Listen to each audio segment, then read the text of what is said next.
오늘은 역대하 20장 말씀을 가지고 찬양하는 군대라고 하는 제목으로 묵상 나눔하도록 하겠습니다. 먼저 20절로 30절 말씀인데 20절을 봅니다. 너희는 너희 하나님 여호와를 신뢰하라. 그리하면 형통하리라고 했습니다. 여호사밧 왕은 하나님의 약속을 받은 다음날 일어나서 백성들에게 하나님과 그 예언자들의 말씀을 신뢰하라고 격려했습니다. 너희 하나님 여호와를 신뢰하면 견고히 서게 될 것이고 선지자들을 신뢰하면 형통하리라는 것입니다. 그리고 그는 군대 앞에 찬양대를 세워서 주께 감사하라 그의 인자하심이 영원하다 노래하며 행진하도록 했습니다. 찬양대가 찬양을 시작하자마자 하나님께서는 복병을 시켜서 유다를 치러 온 암몬과 모압 자손과 세일산에서 온 사람들을 대파하셨습니다. 암몬과 모압 자손이 서로를 쳐 죽여서 한 사람도 살아남지 못했습니다. 여호사밧이 백성들로 하여금 마음껏 전리품을 거두게 했는데 전리품이 많아서 거두어 드리는데 사흘이나 걸렸습니다. 나흘째 그들은 브라가 골짜기에 모여서 주님을 찬양했는데 이 승리로 인해서 유다 전역은 기쁨으로 가득 찼고 주변 이방 나라들은 하나님을 두려워했으며 여호사밧이 다스리는 동안 나라는 사방으로 평안을 누리게 됩니다. 본문이 우리에게 주는 교훈이 있는데 하나님을 신뢰하고 말씀에 대한 확신을 가지라는 것입니다. 여호사밧이 군사들을 독려해서 용기와 믿음을 갖게 한 모습이 정말 멋져 보입니다.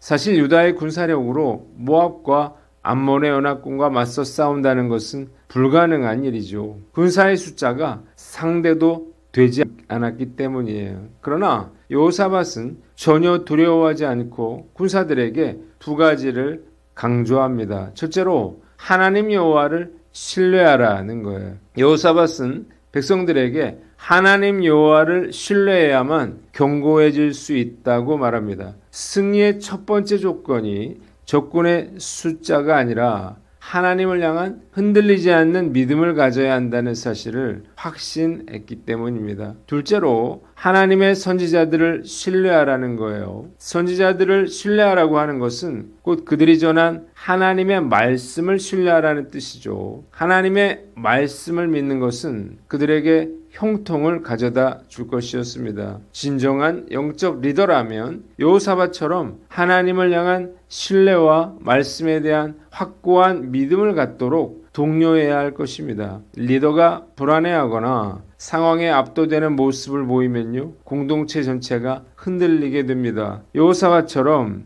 흔들리지 않는 믿음을 보여줄 때 구성원들은 비로소 견고히 설 수가 있습니다. 리더는 외부 상황과 상관이 없이 조직이나 공동체의 내적 평안과 안정감을 유지하는 중심축이 되어야 하는 것입니다.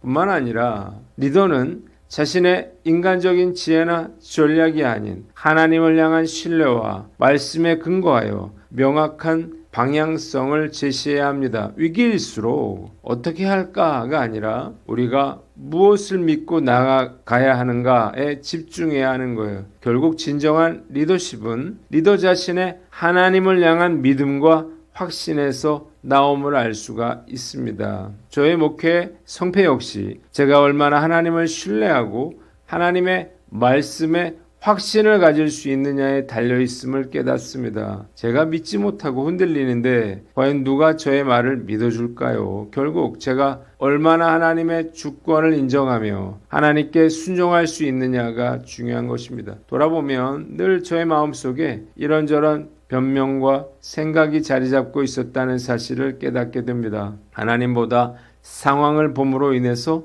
성도들을 믿음으로 살도록 독려하지 못한 거예요. 저희 믿음 없음을 회개하고 여호사밧처럼 하나님을 향한 강한 확신과 믿음으로 새롭게 영적 공동체를 이끌어 나갈 것을 다짐해 봅니다. 두 번째, 31절로 34절 말씀인데 33절을 봅니다. 산당만은 철거하지 아니하였으므로 백성이 조상들의 하나님께로 돌아오지 아니하였더라고 했습니다. 여호사밧은 35세의 왕이 올라서 25년간 유다를 다스렸습니다. 여호사밧에 대한 평가는 둘로 나뉩니다. 첫째로 긍정적인 평가인데요. 역대기 기자는 여호사밧이 자기 아버지 아사의 모든 길로 행하여 돌이키지 아니하고 여호와 앞에서 정직히 행하였다고 기록하고 있습니다. 여호사밧은 하나님 앞에서 정직하게 행한 왕이었어요. 그가 이런 평가를 받은 것은 유다를 영적으로 개혁하기 위해서 힘썼기 때문입니다. 두 번째, 부정적인 평가인데요. 여호사밧은 백성들의 영적 개혁을 위해서 노력했지만 아쉽게도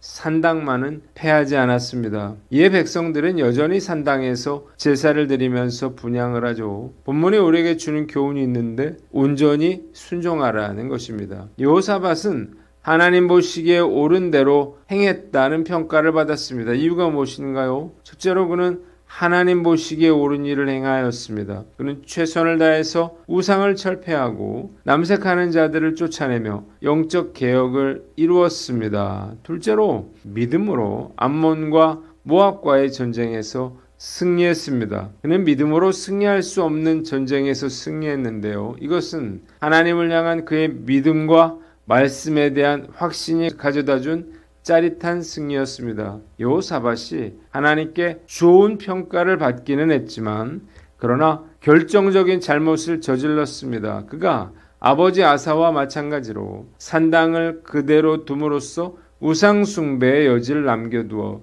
백성들로 하여금 하나님만 섬기도록 하지 못한 거예요. 말씀을 묵상하면서 신앙생활은 정말 제대로 철저히 해야 한다는 사실을 다시 한번 깨닫게 됩니다. 많은 성도들이 신앙생활을 제대로 철저히 하려 하지 않고 어느 선까지 혹은 대충 하려고 하죠. 정말 안타깝습니다. 제대로 철저히 신앙생활하지 않으면요, 결국 그 대가를 치르게 되기 때문이에요. 제대로 철저히 신앙생활을 하는 것은 결코 잘못된 게 아니에요. 적당히 믿어라, 신앙생활에 빠지지 말아라 라고 하는 말은요, 마귀가 주는 생각입니다. 열심히 최선을 다해도 어려운 게 신앙생활이죠. 처음부터 대충 해서는 절대로 신앙생활을 잘할 수가 없습니다.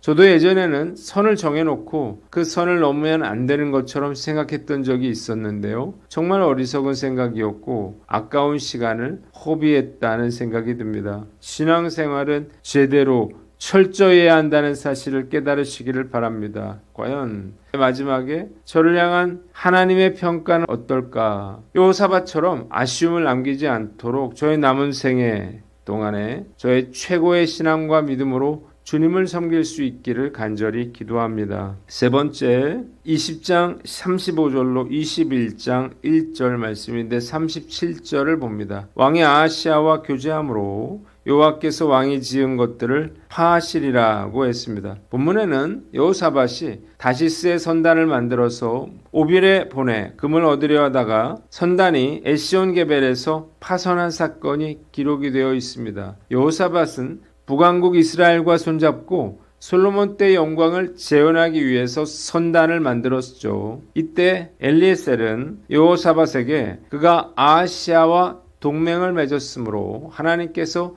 그가 만든 상선을 부수실 것이라고 예언했는데요. 결국 배가 파손하여 예언대로 이루어졌습니다. 이 사건 이후에 또다시 아하시아가 선단 조직을 제의했지만 여호사밧은 그제서야 이를 거절하게 됩니다.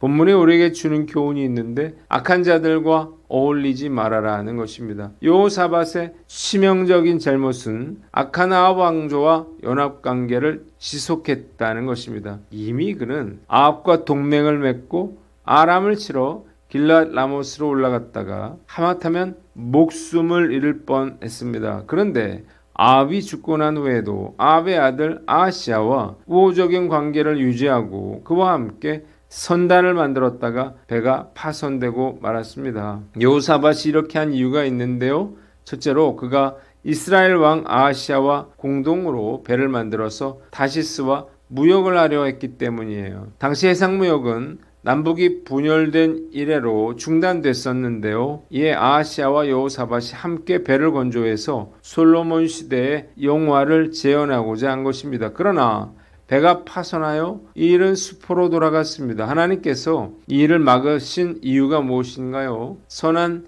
여호사밧이 악한 아하시아와 함께 이를 도모하는 것을 막으시려는 거예요. 그러나 여호사밧의 잘못된 판단은 아합의 아들 아하시아와 상업적 동맹을 맺음으로써 북쪽의 우상 숭배가 남쪽으로 밀려올 수 있는 가능성을 열어놓았습니다. 둘째로 그가 아합과 사돈관계를 맺었기 때문이에요. 여호사밧은 아합의 딸 아달랴와 그의 아들 여호람을 결혼시켰습니다. 결국 그의 뒤를 이어서 왕위에 오른 여호람이 여호사밧의 길로 행치 않고 이스라엘 왕들의 길을 따랐습니다. 우리가 어떤 사람과 어울리느냐 하는 것은 너무나 중요한 일이에요. 그 사람에 따라서 나의 삶에도 엄청난 영향을 미치게 되기 때문입니다. 그래서 부모들이 자녀들에게 좋은 친구를 사귀라는 충고를 하는 것입니다. 선한 여호사밧이 악한 아합 가문과 교제하다 보니까 결국 험한 꼴을 당하고 어려움을 겪으며